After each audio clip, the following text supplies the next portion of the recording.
Sunday are all the pre-conferences, Monday sessions, Tuesday sessions, and then on Wednesday, we do a full conference recap. And we had about 12% response rate, which is on average, which I know is low, but is actually on average for where we're at for the annual conference every year. And our research and policy team go through and do some data analysis. So they pull out common themes, they go through the open-ended questions, and as Samantha noted, we'll post that in Ring Central. Amanda, there are specific first-time attendee questions that we do ask. So I think that'll be relevant for your team to go through. We did ask this year how individuals found the different lounges and if they use them, tips for things that we would need for the following year. And then Danny did do a separate volunteer evaluation that went out to those that did volunteer. So we'll make sure to post all of that within the Ring Central group. Additionally, and I think we as a team can figure out how we want to use them. I think there were 46 people that said they were interested in helping with first-time attendee initiatives. So that was one of the questions. So I don't know if we need to just use them for first-time attendee. I think we can think of them for general engagement. So I think as y'all, particularly the chairs, as you're looking for additional individuals to get involved, feel free to use that list, and we'll post that list as well. If we could just keep the list as well as the evaluation just within our team and not outside, so obviously your subcommittee members can see that, but if we could just keep it within this team, that would be awesome, just because it is still proprietary information of individuals. So make sure to get that posted sometime this week or after this call. And again, feel free to kind of poke through, and we can probably spend some of our June time going through the evaluation, any feedback or themes that have come up. The Conference Leadership Committee just saw it last week. So I think we'll use some June time as well for those that haven't been able to process it. Samantha, anything else that would be helpful to give context? Yeah, there was just, so I have had the opportunity to kind of review through it, and there's some really good feedback. So I know what Meg and I had planned on doing was, when we connect with our smaller subcommittees, we can go through the questions and see what content we can take away and how we can apply it to the future, just to have an overall better engagement with our NASPA attendees. I can post this on Ring Central, Nathan, once our meeting is done, if you're okay with that. And then if you all can just have, when you have some time, just kind of go through if there's any highlights that, you know, you want to bring back to the subcommittees or even to our future meetings, definitely feel free to do so. You know, we're always welcoming, you know, any takeaways, any suggestions, anything that we can do to, you know, continue to enhance things in the future. Just kind of moving along here, I had the opportunity to connect with our subcommittee, the volunteer and constituent groups. So I wanted to see if, Veronica, you can kind of just give us a small update on what we recapped during the meeting. Sure. So our committee met last week. We are 5 or 6 strong. We added one that's not part of this team. Brian Donahue works at the University of Chicago, but he was a grad student here at Nebraska, so and had been involved in 4 West, and so reached out to him, and so he has joined our group. So when I had met with Danny the week before, trying to be a good chair and know sort of what the hell I'm supposed to do, so we broke it down into 4 more groups, and so I am grateful for the leadership of the team that all took on tasks. And so Ina will serve as the primary and Brian the secondary for volunteer management. So they will work closely with Danny to really get the volunteer needs, and then create and work with the NASPA office to create whatever system we're going to use to assign those volunteers and those kinds of things. Get the information back out to the volunteers so that they know what they signed up for and that such. Then we have NASPA volunteers recognition. We're trying to find the right name for that, but the event that actually occurs at the national conference. And so Dave will serve as the primary and Lauren the secondary on that team of figuring out what they want that particular event to look like? And are there other ways that we can highlight our NASPA volunteers, and volunteers in the sense of people that serve kind of a longer term commitment, as opposed to the volunteers that are volunteering for the conference on site? So sorry to interrupt, Veronica. Just to kind of update the team, what we had noticed when we were having our conference call within this specific subcommittee was that there was a lot of confusion for our attendees. So individuals thought, hey, just if I was volunteering or if I did some type of volunteer, I could attend this, reception. And then there was individuals having to turn away individuals because it was more of like a leadership type reception. So we're working on changing the name just so that way there's no confusion, and things can just operate smoothly as we host this volunteer reception. Thank you. The other group will be the constituent group outreach. And so how are we going to reach out to the regions, the knowledge communities, the other groups of individuals that may have events and activities going on at the national conference that we want to make sure that we're doing our part to help promote? So Lauren will serve as the primary and Ina the secondary in that. And so creating a communication plan of who are the right people to be asking and what information do we need to get from them, especially if that allows us to put sort of these one-off events or one-off meetings that may or may not currently exist in the schedule, and how we can assist them in doing that. And then providing that information at the volunteer check-in on site. And then the last group is on-site volunteer check-in. So Brian will serve as the primary and Dave as the secondary of the actual location where volunteers will come and kind of say, hey, I'm here, where am I supposed to go? Where people on site that say, hey, you can volunteer, I didn't know that, I'm happy to help, do you need me somewhere? And be the people that can sort of direct traffic and help with that. So feel good about that. We are currently about to schedule, I'll schedule our next meeting today once everyone fills out the doodle so that we can kind of move on to the next step. Question? Awesome. Thank you, Veronica. Does anybody, as Veronica mentioned, does anybody have any questions so far? Any suggestions?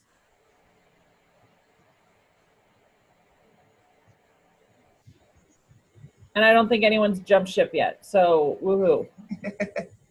Hey, Veronica. Lauren and Dave and Nina are still on the call, so I'm like, that's a good start. Hey, Veronica, a quick question. Actually, Nathan and Samantha probably, but is a lot of the stuff that you're doing more or less templatized from previous years? So since this has been similar stuff in the past, do we kind of know what the scope of everything looks like? Is that how you've kind of been operating? No. Well, I wouldn't say yes. I would say no, because like the leader recognition, I don't know, those are the terms I'm using, the NASPA leader recognition was done, my understanding, for the first time last year, Nathan? It's been about 4 years now. But Danny, it was the first year Danny was the liaison. Oh, okay.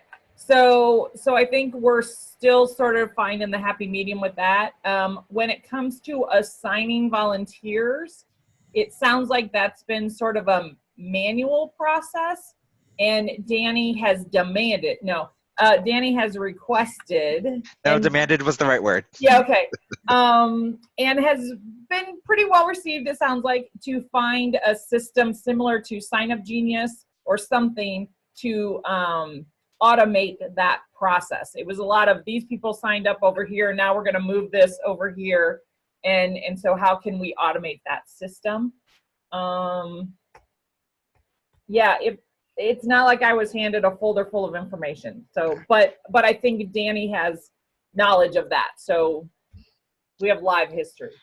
Yeah, Gerald, I will say, I think the Google document that hopefully your staff liaison has shared with you, or if not, they will shortly, the goal is that will become this transition document or folder, if you will, of information.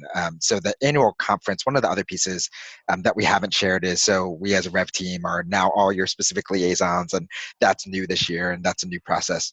one of the other things we didn't share, though, is the internal planning process for the annual conference was completely revamped last year as well. So we now have what we call the AC core team, which I sit on, and it's about 7 of us that sit throughout the organization, and we're all liaisons in various capacities to different parts of the annual conference. So whether it's the finance and logistics, the marketing communications, the educational programs part, the meetings part, I'm kind of the engagement local arrangements person. But this is all new and we're still figuring out. So I think a lot of the hiccups and roadblocks that we were facing with last year's committee, we're hoping not to repeat. So we acknowledge the extra burden on y'all to start documenting some of these things. And I know, Amanda, I know you've been working with Jordana to kind of figure out what's been done and where you want to move forward. But I think the goal is that once we move out from this year, that there will be documentation to better kind of share and talk about these variety of areas. As Veronica noted, I've gotten confirmation from both VPs that we're buying a new system. So I would say that that's pretty much confirmed. So we're going through the RFP process right now on what the volunteer tool looks like, what we need for, et cetera. So Danny has a pretty comprehensive list, but if beneficial, he can bring that back to y'all to make sure there's not things that he's missing from his management of volunteer things. Awesome. Thank you, Nathan. So just to kind of give everybody a heads up, I will be, and I spoke with Gerald about this, so by the end of the week for our Tuesday night social and on-site engagement activity, he's going to be sending out an email so that way we can all get together to connect, and then hopefully by our next meeting we'll have an update for you all on our on-site engagement activities and our Tuesday night social. So please stay tuned. I believe Meg had the opportunity to connect. I'm not sure if she was able to connect with both subcommittees, the first-time attendee initiatives or the pre-NASPA engagement notifications. Do you know if she was able to connect with either or both, Nathan? Yeah, Amanda, I don't know if you got a chance to connect with Meg, but I know you chatted with Jordana. If you want to give an update on kind of where your team is at and what you're thinking. Yeah, I had a great meeting with Jordana. We are trying to get our team scheduled, so shameless plug for folks to fill out the second doodle poll as soon as possible, so we can get started. We are going to try to create a centralized calendar to sort of plan everything in advance, not only sort of everything getting ramped up with the Facebook group, but everything that's associated with first-time attendee stuff. And I'm looking forward to it. I just want to get the team together and start to plug away and assign sort of sub projects to folks. So really good meeting. I learned a lot from Jordana. And so just want to get started. And then Nikki, who is chairing the pre-conference communications, and I had a chance to connect last week. As many of y'all know, she was in transition to a new job as closing was happening. So lots of change for her, but graduation has happened and now she's breathing. So a communication did go out to the pre-conference communication team over the weekend, trying to schedule our first conference call. Again, similar to what the other groups are sharing, I think documenting what's going on, where those pieces are, etc. I think our committee, and I know Amanda, if she hasn't reached out yet, she's going to. I think in particular, Jordana and I have talked about it as well, but trying to clarify. Well, all of our committees overlap, and I think we just need to. The goal is over the next few months to be very intentional with how they overlap. So, for example, you know, and Colleen and I have talked about this, like Gerald as the leader for the lounges on site. FTA Lounge, are you responsible for that, or is Amanda's team responsible for that? Is there, you know, what's the distinction? If we're doing live briefings beforehand, is that pre-conference communication? But if they're targeted for first-time attendees, should it be first-time attendees? So again, this summer, and again, thank you everyone in advance for working through these distinctions with us, but that's kind of one of the pieces that we're working through. We did meet as a staff to talk through social media and kind of how we're using those sorts of components. We did create this year a first-time attendee Facebook group. We've had it probably probably we've had a first-time attendee Facebook group maybe for the past 4 or 5 years, but this was the first year we've done 2 things to help market it more. It was in Naspa Registrant Communications, so we know that was individuals were seeing it through there. We also did send a postcard out to the first 3,000 or so first-time attendees. Usually we're hovering around 250, 300 by the end of the event. I think we're just shy of 900 this year. So there definitely was a lot more usage of the Facebook group. What we are moving forward, and if y'all feel differently, please let me know.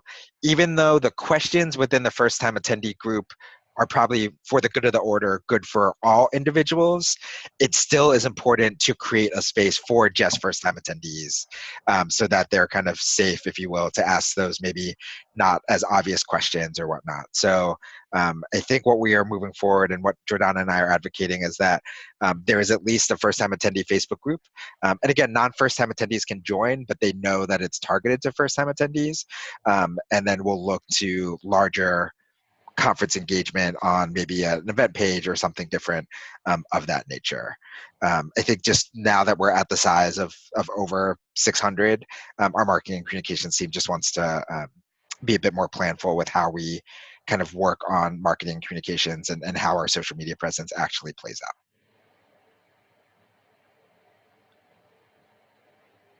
So those are those 2 committees, Samantha.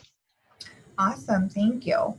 So as Nathan said, that our briefing today would probably be brief just because we're still working through getting together and just kind of forming our subcommittees and also just going through the roles of everything. So Nathan, don't have anything else on my end.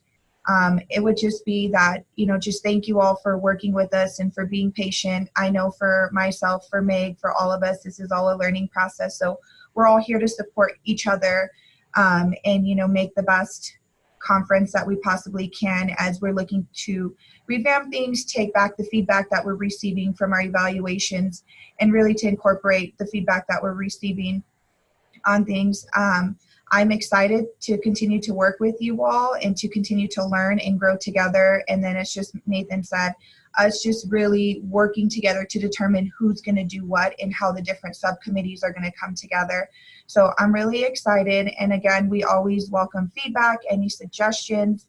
I'm hoping, and I know this will probably happen, but by our next meeting that we'll have a full circle on each of our subcommittees on, just our plans and what we plan to execute. I am looking forward to utilizing this summer. That's more of like our slow time here in our office to just kind of execute on things, because I know as soon as the start of the semester hits for all of us, we're going to be extremely busy. And before you know it, our 2020 annual conference is going to be here. So let's definitely take this opportunity to utilize the summer and just communicate as much as we possibly can through Ring Central.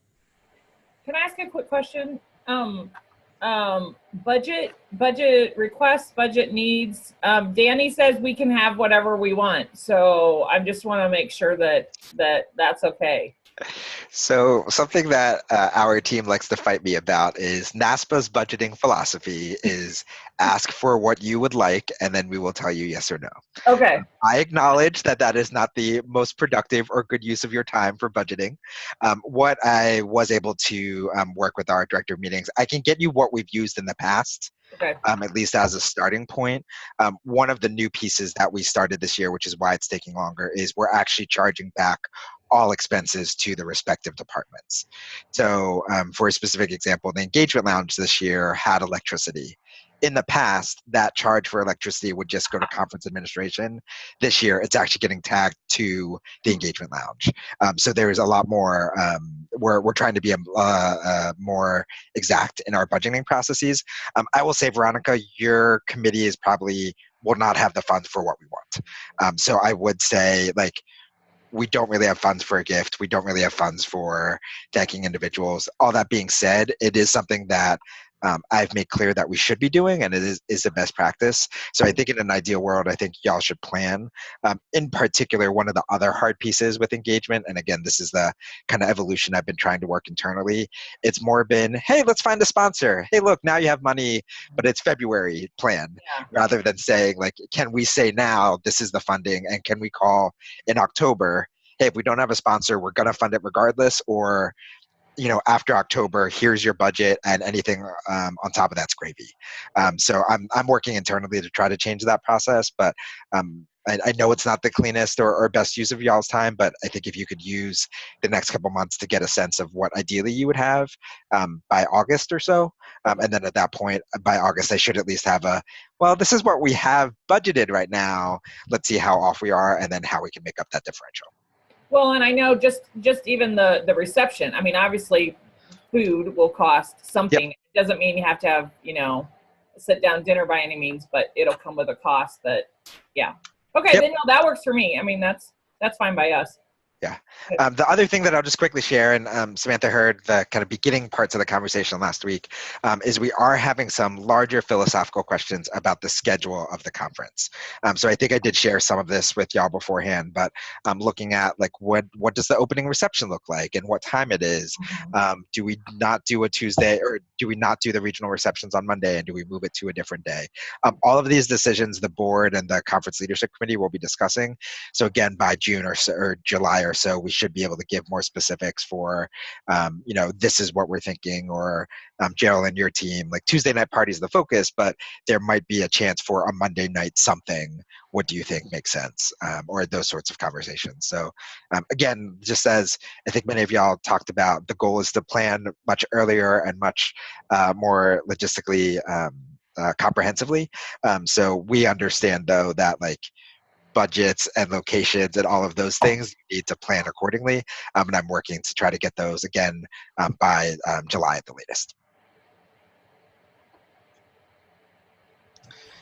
Perfect. Thank you, Nathan. And then I just checked our spreadsheet. I know after our last subcommittee call, Meg had asked everybody to update their information on our working spreadsheet. So it looks like everybody has. Thank you so much. If any changes are made to any of your email addresses, or if you want to share your contact information, your phone number, office phone number, that is completely optional. You are not obligated. But please do make sure that the email that you do have listed on the spreadsheet is an active email, just in case we do need to continue to send out those communications to you all via email. But other than that, I hope everybody is going to have a wonderful week. I know our last day was officially on Thursday, so we are excited about that. And again, just to have the summer to get everything kickstarted for this planning committee. So we all survived another semester. Congratulations. Anything else? Any questions before we head out? I think Megan and I were talking. I think on our next conference call, we're going to do an icebreaker because we have such a quiet group. Everybody down for an icebreaker? Sure. Sure? Okay. All right, all. Well, have a wonderful, wonderful week. Have a great summer. And then let's just continue to get at it with those subcommittee conference calls, and then just communicating all around. And then I will update the feedback that we received from the evaluation from the survey that we sent out to all the conference attendees from LA. So that way you guys can start reviewing through that feedback and then start executing some of the feedback that was provided on that survey. All righty, everyone. Well, thank you for a great call and have a wonderful day. Great. Thanks. Thank you.